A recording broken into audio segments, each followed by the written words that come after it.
Meteorites, alien invaders that race through our atmosphere and crash to Earth without warning. Steve Arnold and Geoff Notkin live to exhume these scientific wonders from deep space. Numero uno! Got one!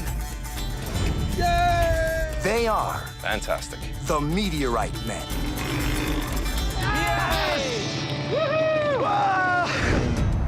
On a road trip across the Arizona desert, the guys decide to up the ante and gamble on not one, Oh, yeah! but 2 expeditions. I don't think so. The heat is blistering. The hunting is extreme. They face their most supreme challenge yet.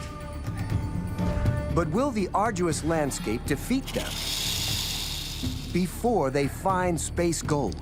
Look at that. I wish that was one, but it doesn't stick to my magnet.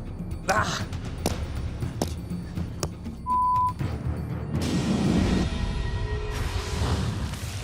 Space rocks traveling at an astounding 17,000 miles per hour. Meteorites careen to Earth and remain buried until now.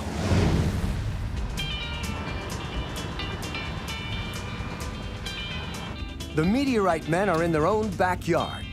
Well, in Geoff's backyard, at least. The great American Southwest. They're going to battle one of the most inhospitable meteor impact sites in the world, Franconia. Franconia is up in the northwestern part of Arizona, a very desolate area. This may be a really old fall, but the rocks are well preserved, and if you can tune your eye into it, you can spot them on top of the ground. Theoretically speaking, that's what Geoff says. We'll see. The first meteorite hunters struck Franconia gold in 2002, unearthing an H5 chondrite, the most common meteorite to fall to Earth. The find triggered a space gold rush just down the road from Lake Havasu, Arizona. Geoff, who keeps his ears tuned to meteorite hunting bulletins around the globe, caught wind that Franconia is still giving up space treasure. We're only 13 miles from the Strewnfield, and new material's been found recently. It's a lovely H5 chondrite. Right. It's very rich in metal, makes the detector sing quite nicely.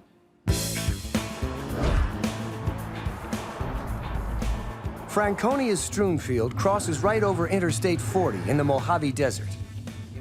This is one of the easiest Strewnfields to get to in America, which is why this whole area near the highway's been massively hunted. Recent finds have recharged interest in the site, and the Meteorite Men don't want to be left out. Several different types of chondrites from other impacts have all been found in a single stretch of land. Which raises a question. Are there places on Earth that meteorites are more likely to fall than others? The diversity of space rocks from separate events, all found at Franconia, has led scientists to speculate. Could Franconia be a meteorite hotspot? Or are the overlapping Strewnfields simply a fluke? Are there such things as meteorite hotspots? The fact is, here at Franconia, a number of different meteorites have been found. Meteorites that fall on this dry desert pavement will stay here for tens of thousands or perhaps hundreds of thousands of years without significantly decaying. What that means is the Franconia meteorite, which fell over there and over the area that I'm standing in now, and the Buck Mountain meteorite that was found up there, and the Palo Verde mine meteorite that was found up there, have all benefited from this ideal hunt location.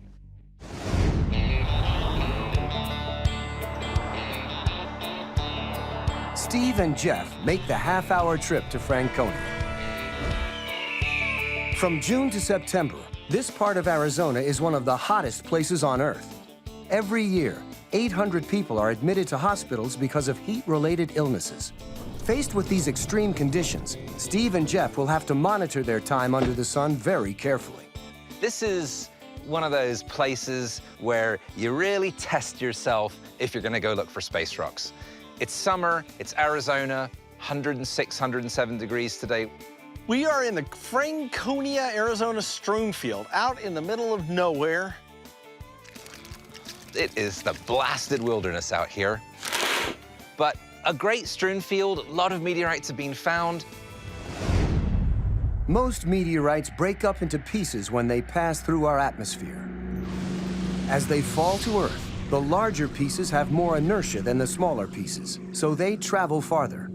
The result is an elliptical area called a strewn field, with small meteorites at one end and increasingly larger pieces at the other. A harsh desert environment, Franconia has been virtually untouched by man for thousands of years. You see that humpback hill? I do. That's the direction that we're gonna head in, towards the small end. The only way to get to their target area is an uphill trek. And these ridges between us and that high hill, good hunting areas.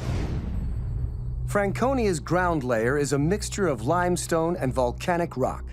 The light palette is a blessing, because any dark-colored meteorites on the light topsoil will be more visible to the naked eye. They expect at least one snag in their plan. Imposters pepper the landscape, creating a potential minefield of meteor wrongs. It's a desolate wasteland of black rocks. I'll show you the sample, Franconia. Geoff and Steve conduct a visual litmus test to gauge what's terrestrial and what isn't. So here is the real thing. Well, obviously, there's a texture difference. Wow. It's easy to differentiate from these. Right. But the volcanic rock that's been eroded with the vesicles in it's very similar. Except you have these black vesicles. Vesicles? Vesicles. Vesicles are small cavities in basalt that form naturally when gaseous bubbles escape from the cooling magma. The surface features on many meteorites can resemble lava at first glance. Here, it's almost little dark brown splotches instead of the little black shadows. We're going to use magnet canes, which is a telescopic stick with a powerful magnet attached to the end. The Franconia H5 is loaded with iron, and if you touch a magnet to it, it's going to jump on there, and you will know you have the real thing. I'd like to head east. You'll see there's a gentle slope. We go over that ridge, and then beyond that ridge, it's an area where quite a few all pieces. the meteorites Yeah, are waiting. The only way to get to where the meteorites live is the long hike through the desert, 106 degrees Fahrenheit. Watch out for the snakes. Okay, then off we go, out into the wilds. The guys ascend the ravine and begin their assault on Mojave.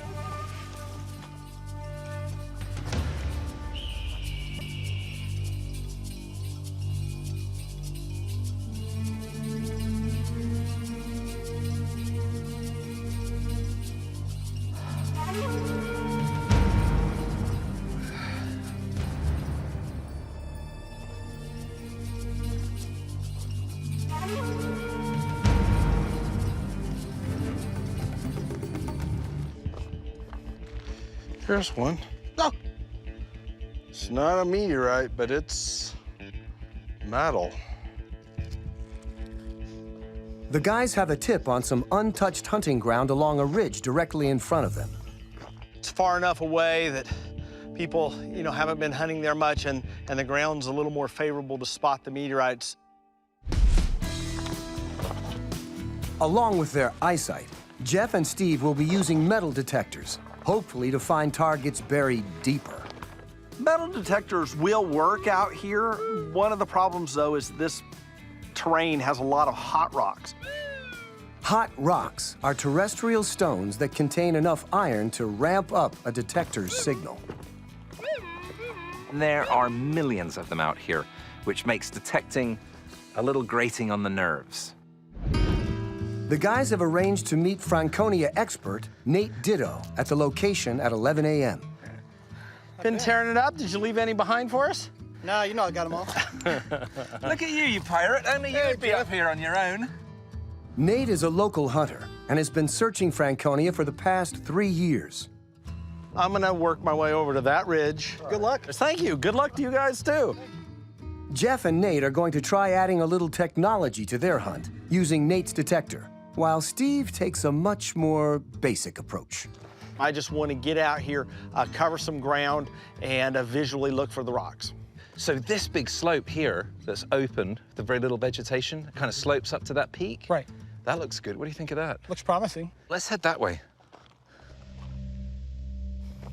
With Nate and Geoff in plain sight, Steve works the east side of the Strewnfield. If there's a brown rock, it's just going to be way sticking out because everything's really light. See, like right here, see how much lighter this is? This is better than some ground, but still a little bit busy.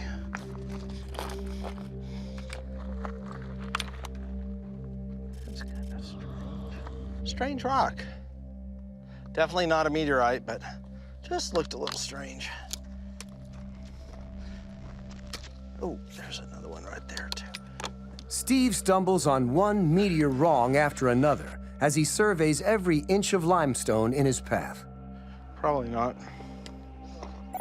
70 yards west, Geoff slides his detector over some potential space rocks. Must have a lot of iron in it, but it's no meteorite.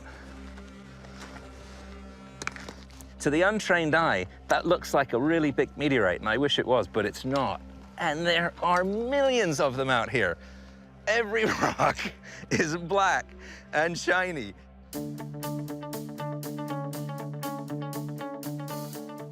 In meteorite hunting, the old-fashioned approach is sometimes the most effective. 4 hours into the hunt, Nate spots something with his naked eye. No way. Right there by the gray rock, isn't that awesome? Oh, definitely. Oh, well done.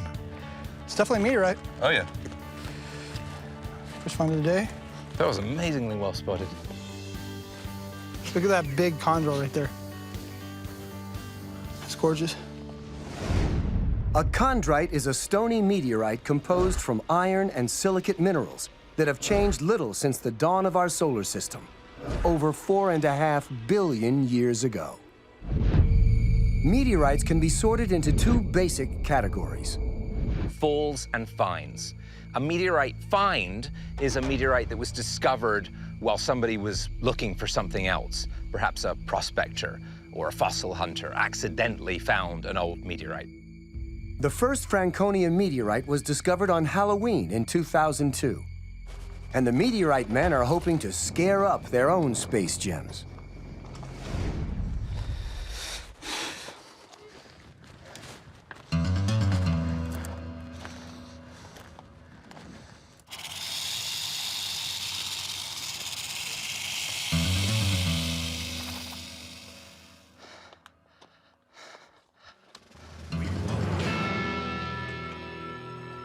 Come on, meteorite. Here, meteorite, meteorite, meteorite. Steve hasn't spotted a single galactic gem, and the uphill terrain is pushing him to his limits.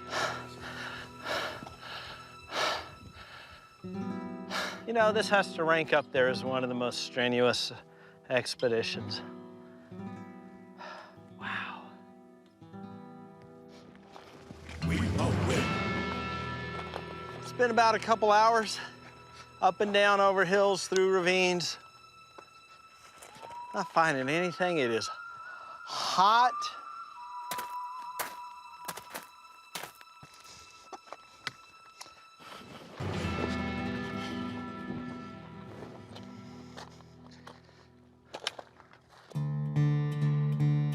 As the afternoon wears on, Geoff and Nate become concerned about traversing the rocky terrain that lies in front of them. But look at the terrain. It's really slow going. Really. That's it. We said that about this ridge, and we were back there. So exactly where? Up to against the mountain ridge and even up the mountain ridge if you want to hit that. I've never hit that before. That's far. The guys realize they've underestimated their hike distance and time. We've discovered that what was, on paper, a relatively short hike is, in fact, a backbreaker. Are we there yet? Whose idea was it to come this way? Man. For once, it's not my fault. Forecast was 105, 106. I think we topped it. That's brutal. This is tough. It's just willpower at this point. Any optimism that they'll reach the ridge by sundown has waned. It's too difficult to get through this way. A few hours, yeah. Yeah, I mean, we're only about halfway, I'd say.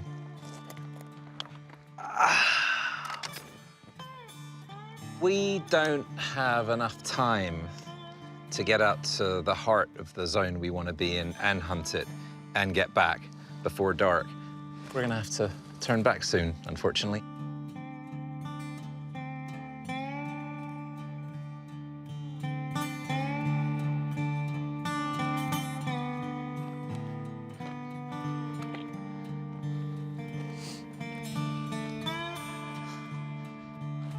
That was brutal. Steve and Geoff have nothing to show for their hours under the relentless Arizona sun. Well, that was absolute rubbish. That was one of the worst hunts ever. He found one. He saw one by eye. Can I see it? Absolutely. That's amazing. Yeah. Look at that. Tell me about it. Nate won't be able to go out with us tomorrow. It's probably because he found the last one, and now there's no reason for him to come out. That was it. And That was the it. last Franconia that there is. Okay, well, thanks, Nate. Safe travels. Cheers. Tomorrow, no matter what it takes, the Meteorite men intend to take the ridge. It's not going to be easy, but we're going to find something. I can feel it. Anything over 20 or 30 grams, I'll be happy as a pig in a bog.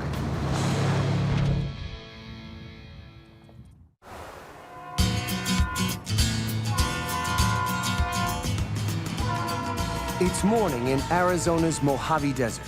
Steve Arnold and Geoff Notkin are back in the Franconia Strewnfield for the second of 3 days. First day, we spent a lot of time going up and down. It just wore us out. Today, we're gonna try a different approach. They couldn't make it to the virgin hunting ground in the northwest, so they came up with an alternate route to bypass the harshest terrain. It's a little more flat where we're headed. We're going flat, so we'll see. We are going to go straight up the wash and over that nice little ridge into the, as they say, good area. Good morning. Good to Jeffrey. see you, How buddy. you doing? All right. They won't be going alone. Local hunter Sonny Clary has offered to help guide them. Sonny was one of the very first people to hunt Franconia when it was discovered about 8 years ago, and he made some amazing finds back here in the early days. These were found early on in the hunt, and Right. some of the nicer specimens. That's really fantastic. They're fabulous.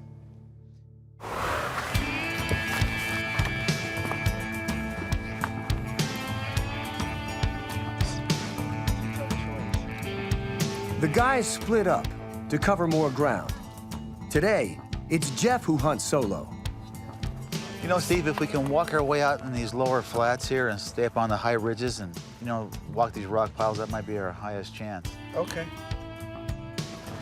Oh, dude, it's getting hot, Steve. I know.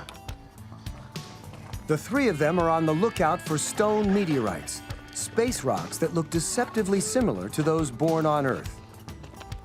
If we look back towards the sun, Yeah, they all look the same. they're all dark shadowed. But if you look this way, you can see the different colors, the oranges, the reds. Right. Okay. A big one you're gonna spot a mile away, but a little one's gonna be a little harder to find, and so.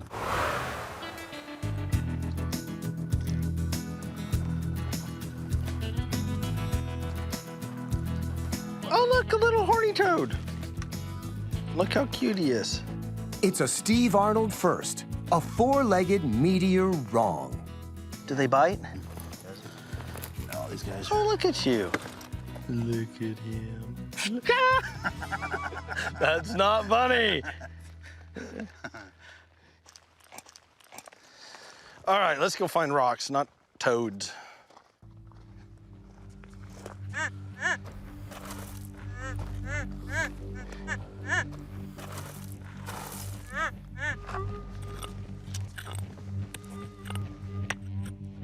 Oh, it's a big one. The only thing they spot is a big meteor wrong. No. This is the problem out here. Some of these rocks are hot, Steve. With the Franconias, you've got to dig everything out here. Only the most diligent search will separate the meteorites from the meteor wrongs. They are just literally everywhere. I can see at least 500,000 from here. We're kind of banking right now that there's a little bit more here at this zone. It's going to attract more of the hunters, but there's maybe more pieces that the other hunters have missed. See the hot rock. Really? Where? Oh. Their trail gets colder with each step. See, Steve, all the old patterns people have been up here digging already, all over up here. Well, is that what we're looking at?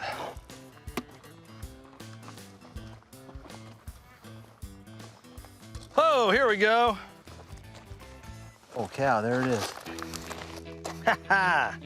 Ow! That's kind of hot. 50 cal? I think so. If hot rocks aren't enough, the skies above the Strewnfield were used by the Air Force for target practice during World War II. I'm wandering along, looking for that special, looking for something a little bit different, and it doesn't get much more different than this right here. Looks to be a 50 caliber shell. Fell from an airplane, probably shooting it out. Target practice, or at least shooting practice. Anyway, not what I'm looking for, but I'll pack it out.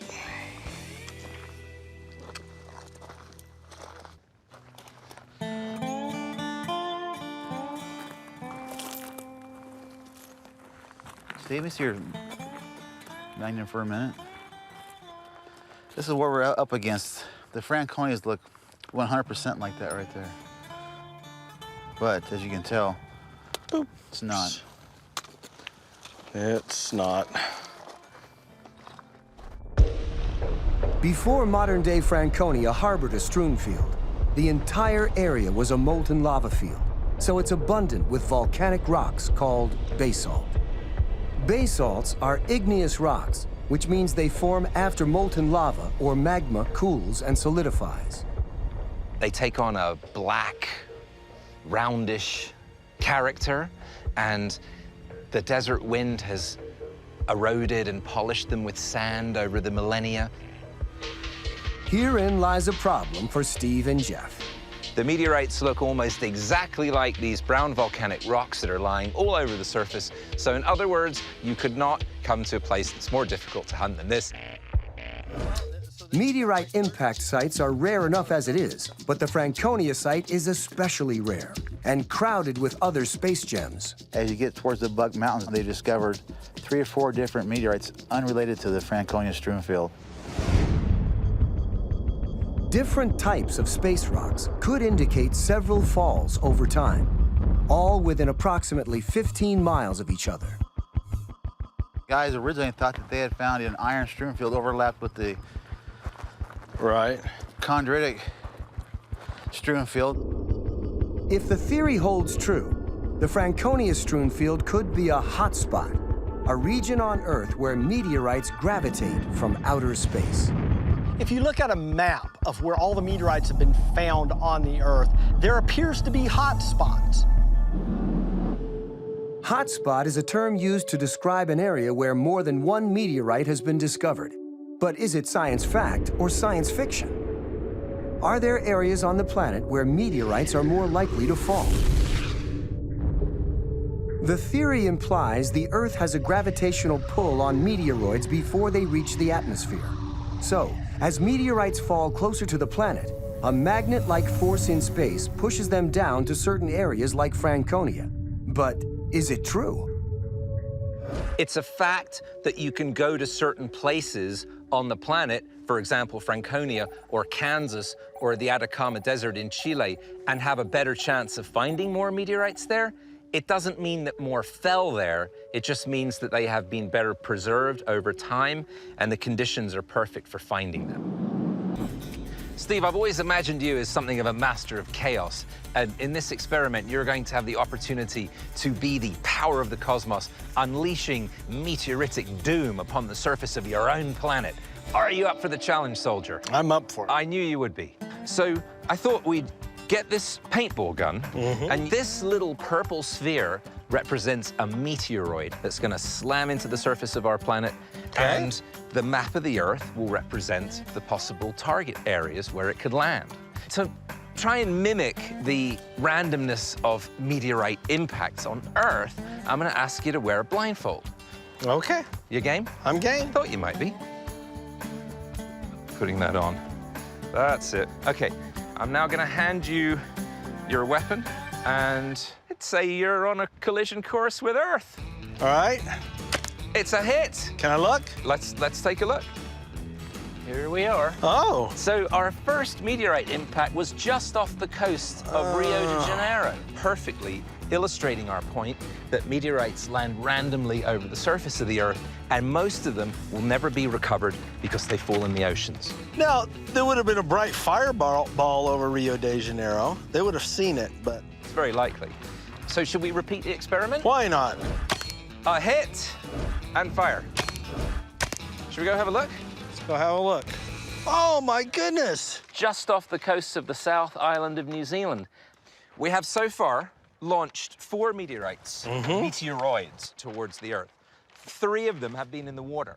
That's about statistically right. It is. Let's do some more. This is fun. All right. So, in this next part of the experiment, I want you to unleash a barrage of meteorites. Do you think you can handle that? Yeah, I think I'm up for it. This could get dangerous, so I am putting on the eye protection. So you just want me to start spinning around in circles, shooting as fast as I can? That is exactly what I do not want you to do. Or if you are going to do that, let me know. I'll go get in the truck. Okay. So, Steve Arnold, Master of Chaos, are you ready to cause mass destruction? Ready, sir. I knew you would be. And let that planet have it.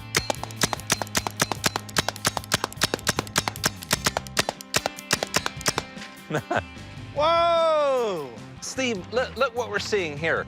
1, 2, 3, 4, 13, 14, 21, Off to 22 wet impacts. And then of the land impacts, so 1, 2, 3, this one clobbered Boston. I would say that probably was seen. 8, 9, 10, that one's questionable. Yeah. At least 2 in extremely remote areas. So of the 31 impacts, we can surmise that perhaps 8 of them might be recoverable. If that's not hard science, I don't know what is. Me either.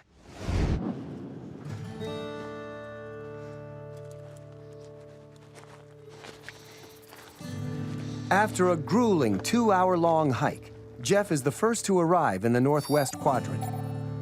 I've come a good couple of miles, I should think. Geoff's detector catches some promising sounds in no time.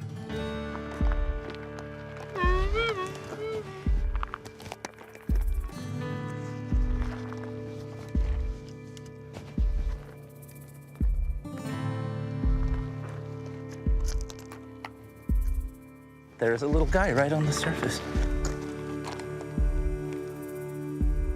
Yay! Wow. I didn't see him. The detector did. Oh yeah, that's definitely one. It's got little tiny metal elements sticking out. You can see the kind of, it's got a kind of a shine to it. It glistens a little bit. Whopping 9.7 grams. It's just little, but complete stone, very gorgeous. This Franconia chondrite is only worth about $20. Geoff's after bigger and better. Let's see what else is up here.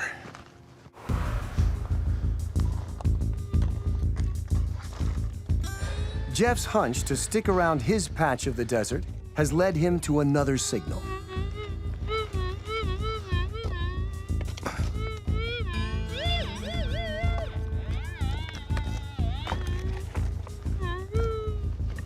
Seriously?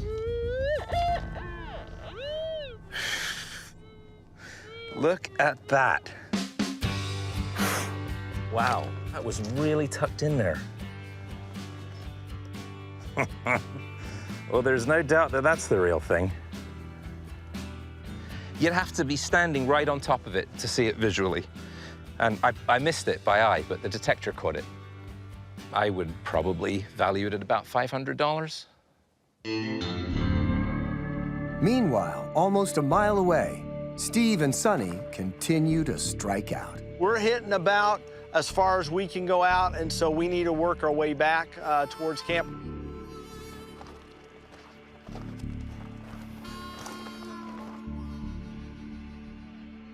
What'd you find? Nothing. What'd you do, buddy?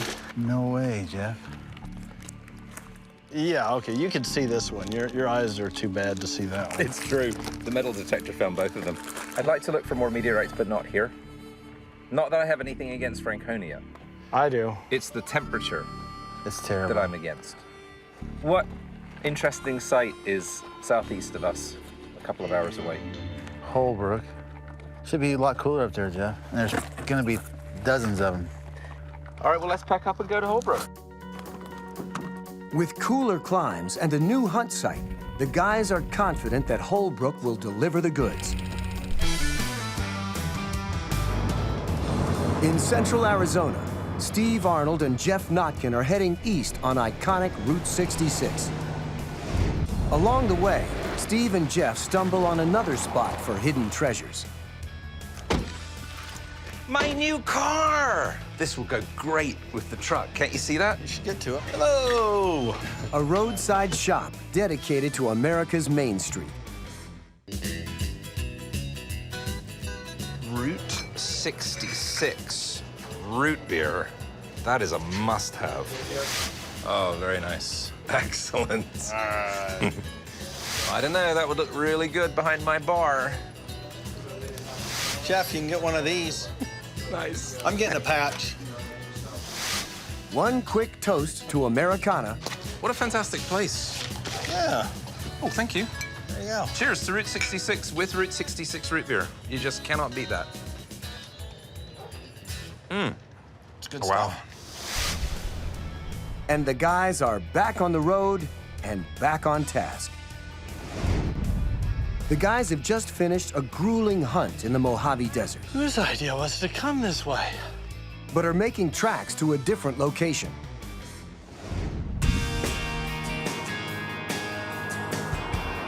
The Holbrook meteorite site is located about 300 miles away. The fact that we've had some heavy rains up here could be good. Yeah? The theory being that there are little meteorites in the sand dunes and that heavy rainfall might wash some of them out.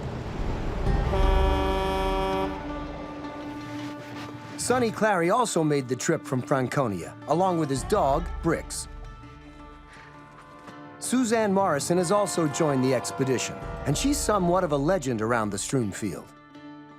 How many have you found over the years out here? Hundreds. Hundreds. Yeah. Okay. Hundreds. So Yeah. how But I've been far- hunting since like '94. You know what? If he throws up a meteorite now out of that dirt, No, he just starts digging. He loves that cold dirt. Dig. It is cool. It's got to be, what, 30 degrees different? 40 maybe? At least. That's quite a change from Franconia. That's going to be beautiful today. Just like Franconia, they decide to forego their metal detectors. Just magnets. Yes. Magnets? Yeah, the ground's very mineralized out here, and it interferes with detectors, and also Holbrook's an L/LL6, so They're real comparatively little. small iron. Yeah. Be difficult to find with a detector, I think. Meteorites are classified into categories, like a periodic table based on origin, structure, and composition. L/LL6 means it's been highly altered on its parent body, and it has very low iron. Still a lot compared to Earth rocks, but much less than most other meteorites. So it gives a false return to most detectors. While the Meteorite men had limited success looking for a find in Franconia, No. Oh. they hope to do better searching for a fall here in Holbrook. All meteorites fall to the ground. But if they've been witnessed to fall, we call them witness falls, or for short, falls. Those are meteorites that we are able to put a specific day and usually a specific time, and there's usually a story that goes with it. Holbrook is a witnessed fall. It was actually seen to come out of the sky and hit the ground back in 1912. The massive meteorite hit just before dusk on July 19th. It was heralded by a loud blast. Then thousands of smaller stones showered down on the area. There was a family that actually, a young boy was outside, came running back in after the meteorite rained down upon him and told his mom, "Mom, it's raining rocks." Wow. And do we know where the family lived approximately? From what I've heard, there's a station, the old station house is just over the track this way. So that's that way. Yes. And we think that the Strewnfield is sort of... For the most part, it runs pretty well right directly along a railroad track. Well, which direction should we go, Geoff? What do you like? What do you suggest You out know here? what? Anywhere in here. I think the bigger ones have been found by this bush over here and out through here, so we can just Really? start to work. Yeah, there was a 3-pounder found over here. Cool. Sounds good Well, let's to me. start finding these puppies.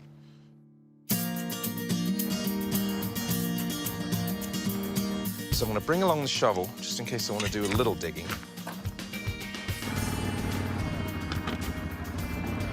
This is my favorite and most lucky magnet cane. It has a magnet with a 78-pound pull on it. That's not going anywhere. And let the hunt begin.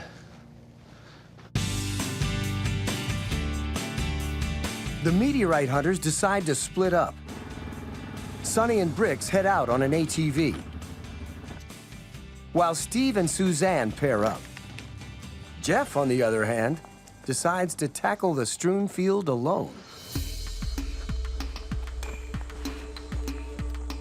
As the meteorite hunters scour the scorching desert floor, they appear to be out of luck at first. Lots of little stones out here, but they're not meteorites. But then, Get it? Hey, something stuck. That's from the railroad. That's a cinder. It's a cinder? Yeah.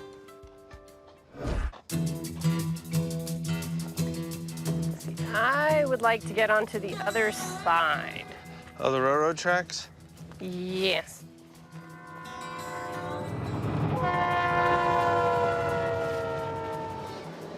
Gotta take advantage of the shade while I can get it. Wow, that is one long train. Steve scours the high desert plains east of the railroad tracks. Geoff is on the west side.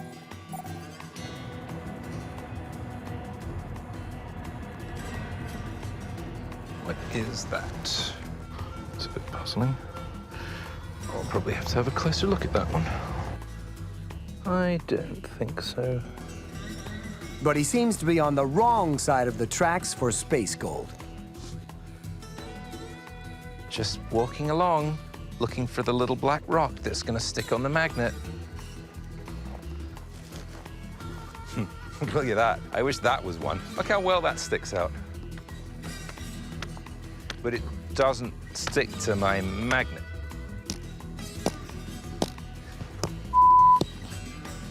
Much better now.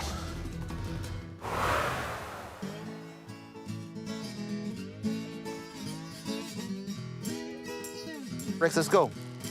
Let's go find something. Sonny and Bricks head south.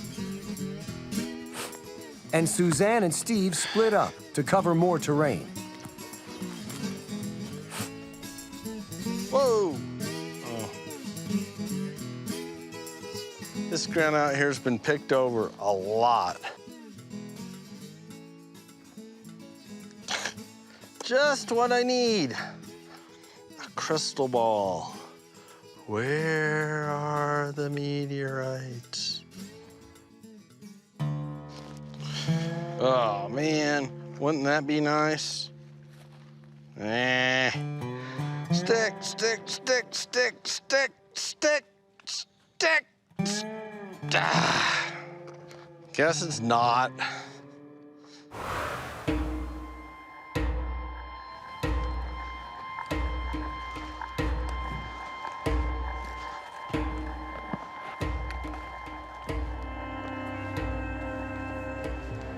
didn't stick very well to the magnet. Oh, that's a meteorite. That is a Holbrook meteorite. Very weathered, broken stone. Oh, that's fantastic.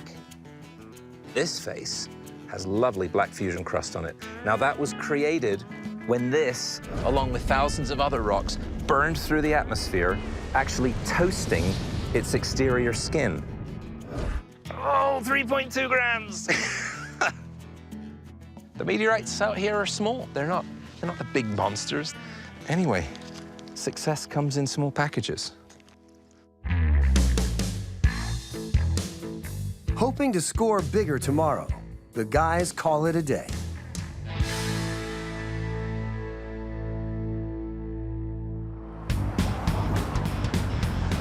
Day 2 in Holbrook, and it's the crack of dawn. Steve and Geoff head out to rejoin Sonny. Their goal today is to cover as much ground as possible before the oppressive desert heat gets too intense. Say hi. Hi, Briggs. Come over, say hi. The guys initiate a new plan over a map of the Holbrook Strewnfield. My guess, this area hasn't been touched. That's the direction of flight. There should be bigger pieces that way. I agree with you. I'd love to go up and have a look at that. The 3 hunters drive as far north as they can, and then each takes on a remote section of Strewnfield by foot.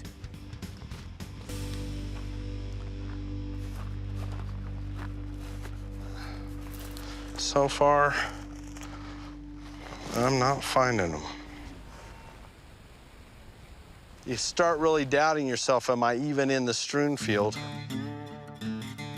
Steve is pushing as hard as he can. He struck out in the desert oven of Franconia.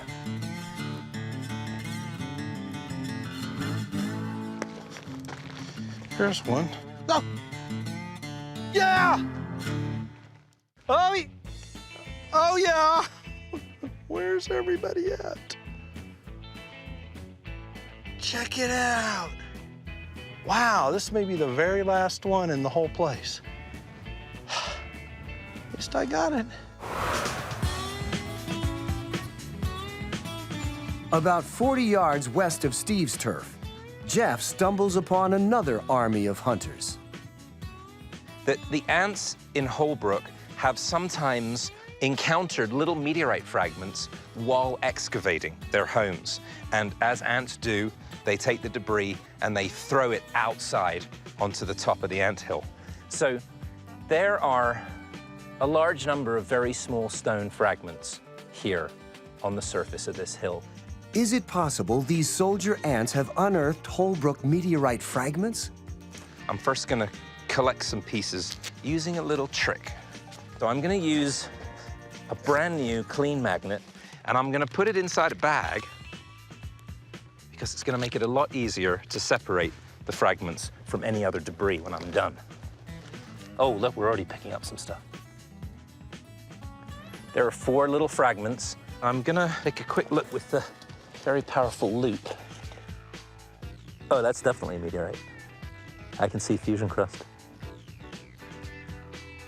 And weathering cracks in the fusion crust, which is caused by extremes of heat and cold. Thanks, guys. Geoff has a hunch other space gems could be nearby. Oh, definitely.